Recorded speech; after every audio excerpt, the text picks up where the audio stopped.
Hi, I'm Mark Thompson. I am going to talk about my book, Found Objects, A Young Adult Life. It follows Hard Objects, A Teenage Life, which, unless you're one of 4 or 5 people who read it, you've probably never heard of it. I spent the last 200 and some days writing a blog, a diary, a journal about creating this book.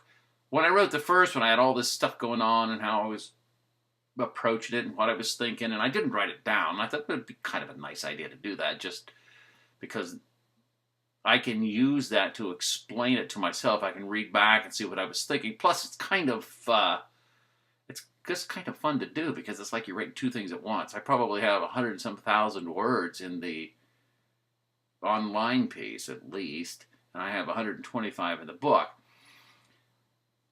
Yesterday, I explained the narrative, and I've got a lot of stuff going on in here, a bunch of different themes, a bunch of different levels of intentionality, all stuff you don't need to know, but if you're looking for, you could find it, and I think it adds a lot of texture, a lot of understanding there. What I really wanted to do was take this character, Gerald Stewart, into young adulthood from this disrupted childhood. He's got a mother who's got major mental health issues, and they frequently move when he's a kid. He's constantly being uprooted, moved from one place to another. And he learns, as he says, how to live inside of the mind of a lunatic. So he's very well prepared to be crazy, but he's not very well prepared for anything else. So when he gets to be about 19, he starts figuring out, I really don't want to be crazy. I don't want to live in a crazy world.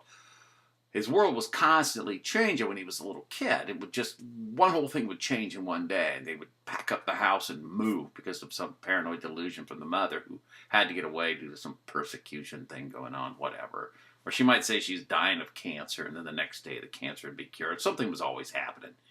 So what I want to do is take that mindset into adulthood. And he's adapted to this. He's a functional person. He gets by. He's not a drug addict or anything of that nature. And he's not, bizarre. He's got a job. He works.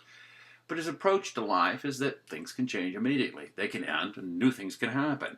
This is highlighted by seeing his mother murdered, which she does come back to life because she really just was not really murdered. He thought she was, but she arose from the dead, let's just say that.